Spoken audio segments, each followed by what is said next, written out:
आए दिन देश के अलग अलग हिस्सों में अनुसूचित जाति जनजाति पिछड़े वर्ग की महिलाओं के साथ सामूहिक बलात्कार होते हैं, जिंदा जला दिया जाता है, लेकिन टीवी पे आपको उस तरह की घटनाओं पे कोई कवरेज देखने को नहीं मिलती होगी। तो अब तो बलात्कार की घटनाओं को भी ये देख के कवरेज दिया जाता है वो किस जाति की है, किस धर्म की है, और उस राज्य में जिसमें घटित हुई उसमें सरकारें किसकी हैं। अगर सरकारें भारतीय जनता पार्टी की है तो टीवी चैनल पे ना कोई डिबेट होगी ना कोई कवरेज होगी, लेकिन अगर सरकारें किसी विपक्षी पार्टी की है तो कई कई दिनों तक टीवी पर डिबेट होगी, पूरा कवरेज होगा। बंगाल की घटना पर लगातार कवरेज जारी है और आज भी जारी है। मैं इस तरह की घटनाओं की भर्त्सना करता हूं। बलात्कार होने ही नहीं चाहिए।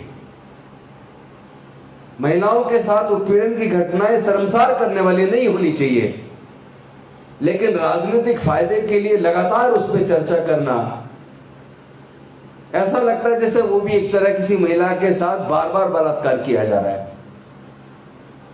शर्म आती है ऐसी बातों पर। हमारे लोगों को आए दिन कत्लेआम कर दिया जाता है। ना कोर्ट से कोई उम्मीद दिखती है, ना सरकारों से कोई उम्मीद दिखती है। हजारों साल तक हमारे भाइयों का बहनों का के ऊपर शोषण होता रहा, बहनों के साथ बलात्कार होते रहे, और जब जब हमने आवाज बुलंद की तो हमारे युवाओं की हत्या कर दी गई, हमारी बस्तियां जला दी गई। वर्षों के संघर्ष के बाद, डॉक्टर बाबा साहेब अम्बेडकर जी के संघर्ष के बाद हमें हजारों साल की गुलामी से मुक्ति मिली, उत्पीड़न से मुक्ति मिली। हमारे पढ़ने लिखने के रास्ते खुले, तरक्की के रास्ते खुले, नौकरी के रास्ते खुले, संसद विधानसभाओं में जाने के रास्ते खुले। लेकिन जो प्रतिनिधित्व डॉक्टर बाबा साहेब अम्बेडकर समाज को देना चाहते थे वो तो 24 सितंबर 1932 को कहीं छिन गया। पूना पैक्ट बड़े दुखी मन से डॉक्टर बाबा साहेब अम्बेडकर जी ने किया था। वो जानते थे कि अगर पृथक निर्वाचन क्षेत्र नहीं होगा तो उसमें सभी धर्म और जाति के लोग वोट डालेंगे, तो जो हमारा प्रतिनिधि चुन के जाएगा वो केवल हमारा नहीं होगा, वो जिस पार्टी से चुन के आया है उस पार्टी का गुलाम हो जाएगा। वो संसद विधानसभाओं के अंदर हमारे समाज की आवाज नहीं बनेगा। इसीलिए सरकारें हमारे सांसद और विधायकों के रहते हुए देश के ज्यादातर सार्वजनिक उपक्रम की कंपनियों को बेचती जा रही है, और जो जो बिक गया वहां रिजर्वेशन खत्म। सरकारी engineering college, management college, law college, उसमें देखिए फीस लाखों रुपए है। क्या सरकारें कॉलेजों से भी इनकम करेंगी? कॉलेजों को भी उन्होंने कंपनियां बना दिया, इंडस्ट्री बना दिया, कमाई का साधन बना दिया। आज शिक्षा, हायर एजुकेशन की शिक्षा इतनी महंगी हो गई है कि पैसे के अभाव में हमारे लोग पढ़ाई छोड़ने के लिए मजबूर हैं। ज्यादातर सार्वजनिक उपक्रम की कंपनियां बिक चुकी हैं, हमारे नौकरियों के रास्ते खत्म हो गए हैं। फिफ्थ पे कमीशन में फोर्थ क्लास एम्प्लॉयमेंट को पूरी तरह से ठेके पे दे दिया, आउटसोर्स कर दिया, ठेकेदारी प्रथा लागू कर दी। और तो और group A, group B, group C में भी लेटरल एंट्री से ठेके पर भर्तियां हो रही हैं। तो जहां ठेके पे भर्ती होगी, लेटरल एंट्री होगी, वहां हकमारी किसकी होगी? इस देश के अनुसूचित जाति जनजाति पिछड़े वर्गों की हकमारी होगी।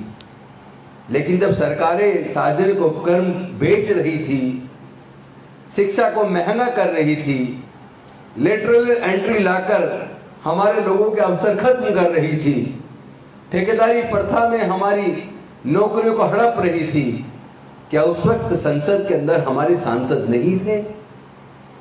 क्या विधानसभाओं के अंदर हमारे विधायक नहीं थे? क्या हमारे लोग मंत्री नहीं थे? क्या उनको उस वक्त मजबूती से आवाज बुलंद नहीं करनी चाहिए थी? क्या ठेकेदारी प्रथा का जबरदस्त तरीके से हमारे सांसद और विधायकों को विरोध नहीं करना चाहिए था? काश वो सशक्त विरोध हुआ होता तो ये जो हमारी हकमारी हुई है शायद हम इसे बचा जाते। हम देख रहे हैं अनेकों जगह इस तरह की घटनाएं हो रही है, खासतौर पर जहां बीजेपी शासित राज्य हैं, कि वहां पे कोई दलित है, कोई पिछड़ा है, कोई आदिवासी है, कोई मुस्लिम है, अगर उस पे कोई मुकदमा दर्ज होता है उसके घर पे बुलडोजर चला दिया जाता है। पहली बात तो यह कि क्या सरकारों को यह अधिकार है कि जुर्म साबित हुए बिना किसी के घर पे बुलडोजर चला दो? जिसको आरोपी बनाया गया है उस घर में उसका परिवार रहता है, पता नहीं कितने लोग उसके पीछे होते हैं, और आप बुलडोजर चला के घर तोड़ देते हैं। लोग टूट जाते हैं एक घर बनाने में, लेकिन कुछ लोग तरस नहीं खाते बस्तियां जलाने में। ये काम भारतीय जनता पार्टी जगह जगह पूरे देश में कर रही है। मुझे किसी पार्टी से मतलब नहीं है, लेकिन जो हो रहा है उस पर बोलना पड़ेगा। एक मुस्लिम मध्य प्रदेश के अंदर उनकी कम से कम 25-30 करोड़ की संपत्ति को बुलडोजर चला के गिरा दिया, मार्केट को गिरा दिया। आरोप क्या था? आरोप ये था वहां किसी एक पर्टिकुलर धर्म के साधु ने मुस्लिम धर्म के खिलाफ उनके कुछ बोला, तो मुस्लिम धर्म को मानने वाले लोग एक जुलूस लेकर थाने को घेराव करने गए, ज्ञापन देने गए, नारेबाजी हुई, किसी शरारती तत्व ने पुलिस पे पत्थर फेंक दिया, तो उनके खिलाफ मुकदमा दर्ज किया, और जो नेतृत्व कर रहे थे उनके खिलाफ मुकदमा दर्ज करके उनकी करीब 25-30 करोड़ की प्रॉपर्टी को बुलडोजर चला के गिरा दिया। मैं पूछना चाहता हूं कि क्या उसके ऊपर जो आरोप लगा वो साबित हो गया? और अगर सरकारें ही पनिशमेंट दे देंगी तो फिर न्यायालयों की क्या जरूरत है, फिर जजों की क्या जरूरत है, वकीलों की क्या जरूरत है, फिर केस चलाने की क्या जरूरत है, फिर पुलिस की क्या जरूरत है? जिसके खिलाफ मुकदमा दर्ज हुआ है उसके खिलाफ चार्जशीट कोर्ट में दाखिल होनी चाहिए, कोर्ट में ट्रायल होना चाहिए, कोर्ट को सजा देने का अधिकार है। सरकारों को या प्रशासन को सजा देने का किसने दे दिया? क्या ये देश के संविधान में भरोसा नहीं करते, देश के न्यायालयों में भरोसा नहीं करते? चुन चुन के आप लोग जाति धर्म देख के हमला करते हो, ये शर्मनाक है। और ऐसे में जहां एक तरफ शिक्षा महंगी करके हमारे लोगों से शिक्षा छीन ली गई है, ठेकेदारी प्रथा से हमारे लोगों के नौकरी के अवसर छीन लिए गए हैं, ऐसे में 1 अगस्त 2024 को माननीय सर्वोच्च न्यायालय के द्वारा एक जजमेंट आया, और उस जजमेंट में उपवर्गीकरण करने का रास्ता सुप्रीम कोर्ट ने खोल दिया। लेकिन मैं पूछना चाहता हूं कि उपवर्गीकरण से होगा क्या? उसका कोई रोडमैप है क्या? क्या कोर्ट के सामने इस तरह का कोई सर्वे की रिपोर्ट थी क्या, कोई स्टडी रिपोर्ट थी क्या, कि किस किस जाति की कितनी जनसंख्या है अलग अलग राज्यों में, ए ग्रुप में, बी ग्रुप में, सी ग्रुप में, डी ग्रुप में, उस जाति को कितना प्रतिनिधित्व मिला, कितनी नौकरियां मिली, और जो जाति जिनको नहीं मिल पाया उसके कारण क्या है, क्यों नहीं मिल पाया, वो क्यों पीछे रह गए? क्या इस तरह की कोई स्टडी कोर्ट के सामने रखी गई? ऐसा तो कोई डाटा कोर्ट के सामने रखा नहीं गया। और जिस समाज के बारे में कोर्ट फैसला ले रहा है, जिसको उपवर्गीकरण करने की बात कर रहा है, कम से कम उस समाज को सुनवाई का मौका तो दे देते। प्रिंसिपल ऑफ नेचुरल जस्टिस तो मिलना चाहिए, हमें अपनी बात रखने का मौका तो मिलना चाहिए था। मैं पूछना चाहता हूं, दिल्ली के अंदर अगर 28 जातियां हैं, हरियाणा के अंदर एससी में 78 जातियां हैं, यूपी के अंदर एससी के अंदर 100 से भी ज्यादा जातियां हैं, आप देख लीजिए कहीं भी जो वैकेंसीज निकलती है, कहीं पे एक वैकेंसी शेड्यूल कास्ट की निकलती है, कहीं पे 2 निकलती है, कहीं पे 3 निकलती है। आप अगर उपवर्गीकरण कर भी देंगे तो अगर 3 वैकेंसी निकली हैं और आपने 2 वर्गों में अनुसूचित जाति को बांट दिया और एक वर्ग के अंदर सपोज करो 30 जाति हैं और दूसरे वर्ग के अंदर सपोज करो 55 जाति हैं, दोनों में से एक एक वैकेंसी 2 ग्रुप में बांट दी, 55 जाति में से भी किसी एक को मिलेगी और 30 जाति में से भी किसी एक को मिलेगी, बाकी लोग तो वंचित रहेंगे ना। क्या उसका कोई तरीका कोर्ट ने सुझाया है या सरकार ने सुझाया? कैसे करेंगे, कैसे देंगे? ऐसी अनेकों जातियां हैं जिनका कोई एक भी उनका एक भी आदमी 4th क्लास की नौकरी तक में नहीं है। कैसे दोगे आप? न्याय होगा कैसे? और दूसरी बात, जब कोई एग्जाम होता है, कोई वैकेंसी निकलती है, उसमें अप्लाई करने के लिए कोई न्यूनतम योग्यता भी होती है। न्यूनतम योग्यता जिसके पास है वो अप्लाई कर सकता है, वो एग्जाम में बैठेगा। फिर एग्जाम देने के बाद एग्जाम में तो ये नहीं होता कि किस जाति को पास करना है। एग्जाम देने के बाद पास तो वही होगा जो अच्छे मार्क्स लेके आएगा, अच्छा एग्जाम देगा। उसमें कोई जाति देख के थोड़ा पास किया जाएगा। तो फिर ये उपवर्गीकरण करने से क्या अनुसूचित जाति की जितनी जातियां हैं, क्या सबको मौका मिल जाएगा? क्या इस बात की स्टडी नहीं करवानी चाहिए थी पहले सुप्रीम कोर्ट को कि कौन से कारण है कि एससी अनुसूचित जाति की कई जातियां पीछे रह गई हैं? और दूसरी बात, क्या वास्तव में कई जाति पीछे रही है तो उसका कारण क्या कोई दूसरी जाति है? उसके कारण को तो देखना चाहिए था। तो पहले तो जाति की जनगणना होनी चाहिए, आर्थिक सर्वे होना चाहिए, शैक्षणिक सर्वे होना चाहिए, जल जंगल जमीन में किसको कितना हक मिला वो होना चाहिए।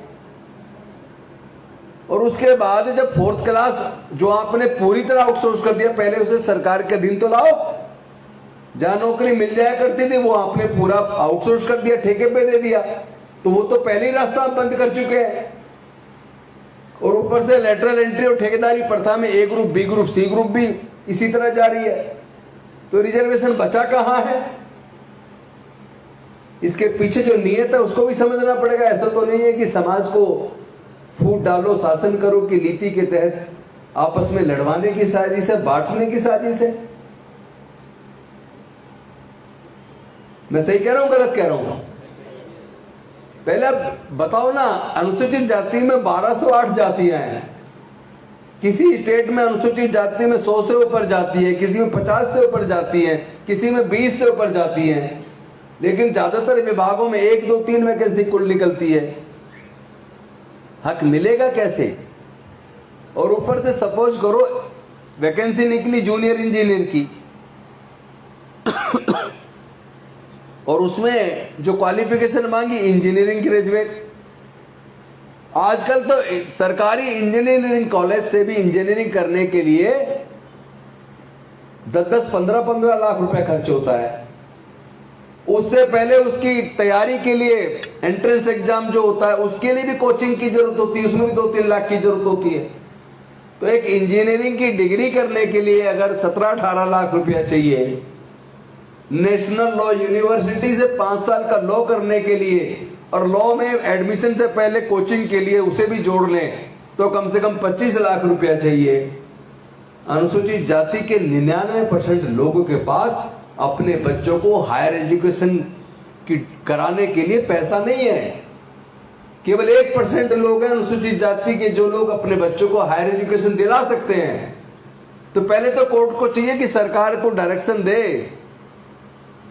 कि अनुसूचित जाति के जो लोग प्रोफेशनल कोर्स कर रहे हैं या हायर एजुकेशन में जा रहे हैं उनकी फीस का इंतजाम तो सरकारों से करवा दो।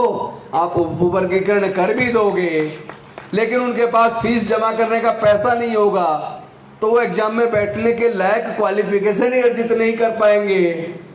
तो फिर वो उस एग्जाम में बैठेंगे भी नहीं तो उनको तो कुछ तब भी नहीं मिलेगा। उपवर्गीकरण करो चाहे मत करो।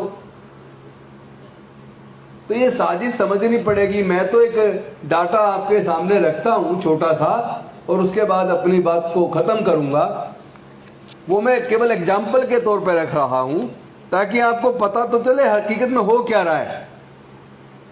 2003 में केंद्र की सरकार के अंदर सफाई कर्मचारी की नौकरी में अनुसूचित जाति के 73,881 लोग नौकरी करते थे सफाई कर्मचारी पे, और जनरल कैटेगरी के 46,645 लोग नौकरी करते थे सफाई कर्मचारी की पोस्ट पे। ये 2003 का डाटा है। और 2021 में वो नौकरी घटके कितनी रह गई वो देखो आप। जो 2003 में अनुसूचित जाति के 73,881 लोग सफाई कर्मचारी की नौकरी करते थे, वो घटके 2021 में केवल 14,534 रह गए। फोर्थ क्लास की भी नौकरी नहीं बची, सफाई कर्मचारी की भी नौकरी नहीं बची, फिर ये उपवर्गीकरण किस लिए। और मजे की बात देखिए, सफाई कर्मचारी की नौकरी में 2003 में जनरल कैटेगरी के 46,645 लोग थे और 2021 में 18,295, यानी अनुसूचित जाति के सफाई कर्मचारी केंद्र की सरकार में 2021 में 14,534 हैं, लेकिन जनरल कैटेगरी के सफाई कर्मचारी 18,295 हैं। ये सच्चाई है। हाँ, एक चीज और है, सफाई का काम अनुसूचित जाति के लोग करेंगे और जो सफाई कर्मचारी जनरल कैटेगरी के वो ऑफिस में बैठते हैं, वो सफाई का काम नहीं करते। चारों तरफ धोखेबाजी, हकमारी हो रही है। डाटा है नहीं कोर्ट के सामने, कोई भी सरकार सर्वे करवाती नहीं है। पर ऐसे में ये बंटवारा, मुझे लगता है ये जो 400 पार से रोक दिया, संविधान बदलने से रोकने में हमारे लोग, जागरूक लोग, अम्बेडकरवादी लोग कामयाब हुए हैं, तो उन्हें आपस में लड़वाने की, बांटने की साजिश है। बेशक जजमेंट सुप्रीम कोर्ट ने दिया, लेकिन इसमें भावना जो दिखती है जजमेंट में, वो आरएसएस की दिखती है, वो भारतीय जनता पार्टी की दिखती है। हमें अपने लोगों को जागरूक करना पड़ेगा। हमें बंटवारा नहीं चाहिए, हमें हक चाहिए। आप हमारे बच्चों को पढ़ाई का पूरा खर्चा उठाने का इंतजाम सरकारें कर दे। धन, धरती, जमीन, नेचुरल रिसोर्सेज, प्राकृतिक संसाधनों में हिस्सेदारी, भागीदारी कर दो। हम तो खुद ही रिजर्वेशन छोड़ देंगे। मनुस्मृति के चलते हजारों साल हमें पढ़ने नहीं दिया, व्यापार नहीं करने दिया, संपत्ति नहीं जोड़ने दी, इसीलिए हम लोग जमीन के मालिक नहीं बन पाए, व्यापारी नहीं बन पाए। हमारे पिछड़ेपन का कारण तो मनुस्मृति में है। जो थोड़ी बहुत तरक्की मिली है वो डॉक्टर बाबा साहब अम्बेडकर की कुर्बानी से और उनके लिखे संविधान से मिली है। आप उस संविधान को बदलना चाहते हो, ये आपकी साजिश है और हम आपकी साजिश को कामयाब नहीं होने देंगे। तो भैया, आपको अगर इतना ही ज्यादा परेशानी है रिजर्वेशन से, तो अनुसूचित जाति, जनजाति, पिछड़े वर्ग के लोग खुद ही इस रिजर्वेशन को छोड़ने के लिए तैयार हैं, लेकिन जल, जंगल, जमीन और तमाम प्राकृतिक संसाधनों में हमारी हिस्सेदारी, भागीदारी सुनिश्चित कीजिए। और यह बात मैं इसलिए कह रहा हूं, प्राकृतिक संसाधन यानी खेती की जमीन, नदियां, पहाड़, जहां या जंगल, जहां अरबों खरबों रुपया उत्खनन होता है, वो कोई अपनी मां के पेट से लेके पैदा हुआ था क्या? अगर मां के पेट से लेके पैदा नहीं हुआ तो तुम मालिक क्यों हो उसके? उसमें हमारा हिस्सा कहां है? हमें हमारा हिस्सा चाहिए। आज नहीं तो कल वो हिस्सा हम लेकर रहेंगे और वो हिस्सा हमें दे दो और ये रिजर्वेशन तुम अपने पास रख लो। क्योंकि नौकरियां तो है नहीं, तो फिर रिजर्वेशन के नाम पे बेवकूफ किसको बना रहे हो? अब हम बेवकूफ बनने वाले नहीं है। आप हमें कितनी बांटने की कोशिश करना, आप डिवाइड एंड रूल की तहत हमें बांटने की साजिश कर रहे हैं, हम आपकी साजिश को कामयाब नहीं होने देंगे। और ये जो आज का जो आयोजन वनकर जी ने किया है, उनकी टीम ने किया है, मैं उसके लिए उनको बधाई देता हूँ। बहुत बहुत शुभकामनाएं आपको। और आप सब लोगों ने मुझे बड़े ध्यान से सुना, इसके लिए मैं आपका भी आभार व्यक्त करता हूँ। नमो बुद्धाय, जय भीम, जय संविधान, जोहार।